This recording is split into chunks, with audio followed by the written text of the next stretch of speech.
Good bye का मतलब होता है अलविदा। जब हमारी ज़िंदगी का कोई बेहद करीबी इंसान जब बिना किसी प्लानिंग के जब वो हमें छोड़ के चला जाता है, तो उससे ज़्यादा ट्रेजिक क्या हो सकता है। इसी ट्रेजिडी को विकास बहल बहुत ही अच्छे इमोशंस के साथ और बहुत अच्छे अच्छे कलाकारों के साथ इस बड़े पर्दे पर लेके आए हैं। इस मूवी को देखते हुए आप कभी कभी मुस्कुरा देते हैं तो कभी आपकी आंखें नम हो जाती हैं। तो इसी मूवी की कहानी को लेकर आज मैं आपके सामने लेके आया हूँ। ये अभी फ्राइडे को ही रिलीज हो चुकी थी और हम बात कर रहे हैं गुड बाय के बारे में। मेरा नाम है भानु शर्मा और आप देख रहे हैं मेरा YouTube channel movie snap with blogs. और चलिए इसका रिव्यू स्टार्ट करते हैं। कहानी की शुरुआत होती है एक पार्टी से, जहाँ पर जो अपनी एक्ट्रेस है मंदाना, जो अपने दोस्तों को पार्टी दे रही होती हैं। वो क्योंकि वो एक वकील हैं तो वो केस जीत जीत चुकी हैं, तो इसी को अपने दोस्तों को पार्टी दे रही होती है। पर पार्टी के दौरान ही उसके जो पिताजी हरीश बल्ला, अमिताभ बच्चन, उनका उसके पास फ़ोन आता है। वो पर फ़ोन को अपनी पार्टी की वजह से उसको नज़रअंदाज कर देती है। बट अगले ही सुबह उसको पता चलता है कि उसकी जो माता जी हैं, उसकी जो मदर है, वो हार्ट अटैक की वजह से चल बसी हैं।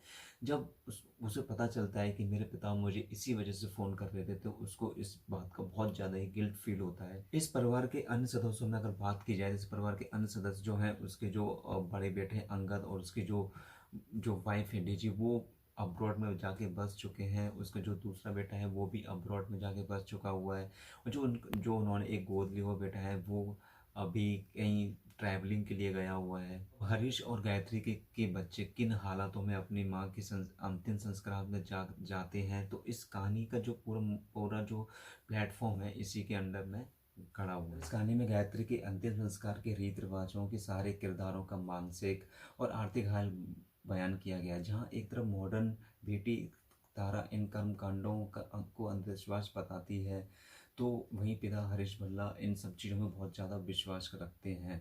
तो आस्था के पीछे की जो साइंस है और जो टेक्नोलॉजी है, वो बेटी इस चीज़ को बहुत ज़्यादा मानती है। बट उसके पिताजी को अपनी पत्नी के अंतिम संस्कार में जितने रीति रिवाज हैं, उनके सहारे काम करना है।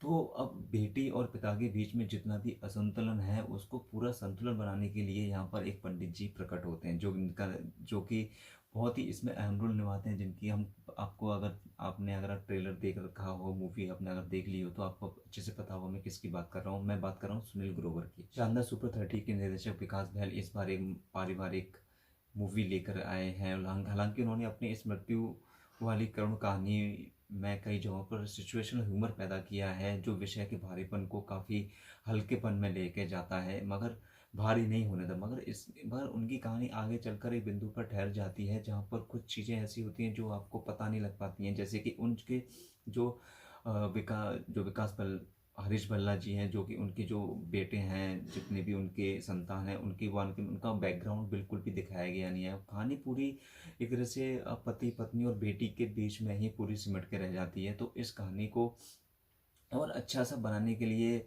उनको कुछ दृश्य तो वो थोड़े से सीमित रखने चाहिए थे, पर यहाँ पे कुछ कुछ सीन जो है वो काफ़ी लंबे कर दिए गए हैं। फिल्म में एक इमोशनल के साथ लगातार बना रहता है, जो कि भले हमेशा के लिए रहता है, मगर पीछे वो अपनी सुखद यादों को छोड़ देता है।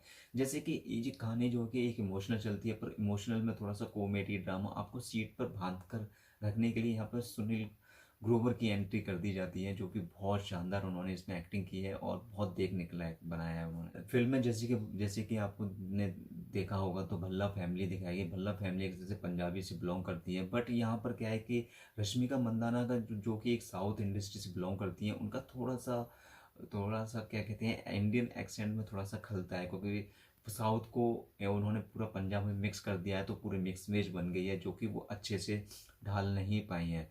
बाकी हम बात करें अलग किरदारों की, सुनील ग्रोवर की बात करें, तो उनकी एक्टिंग काफ़ी अच्छी है। और अपने अमिताभ बच्चन जी की बात तो अलग ही है, वो उन्होंने तो बहुत शानदार काम किया। रश्मिका का एक नया अंदाज देखने को मिलता है। बाकी की स्टोरी लाइन जो है वो बहुत शानदार है। अगर आप अपने परिवार के साथ इस मूवी को देखना चाहते हैं तो बिल्कुल देखिए। थिएटर में ऑलरेडी लग चुकी है और वहाँ पे आप देखने जा सकते हैं। मेरी तरफ से मूवी बहुत अच्छी है। एक्टिंग में देखा जाए तो एक्टिंग में बहुत सारे मंजे हुए कलाकार इसमें हैं। स्टोरी भी लाइन भी काफ़ी अच्छी है, बल्कि एक सामाजिक मूवी है, तो इससे हमें कुछ ना कुछ सबक सीखने को मिलेगा। सीधे सीधे एक ये संदेश देती है कि आज की जनरेशन जनरेशन जो है वो रीति रिवाजों में इतना मानती नहीं है, इतना ध्यान नहीं देती है, तो उसके ऊपर पूरा बेस्ड है मूवी, और इसका प्लॉट पूरा पूरा वहीं से गढ़ा हुआ है। तो ये था मेरा रिव्यू इस मूवी का, और आपको ये मूवी का रिव्यू कैसा लगा ये मुझे कमेंट करके बताइए। और अगर आप मेरे चैनल पर न्यू हैं तो बिल्कुल मेरे चैनल को सब्सक्राइब कर दीजिए और थोड़ा सपोर्ट करिए। ओके, तब तक के लिए इतना ही, थैंक यू।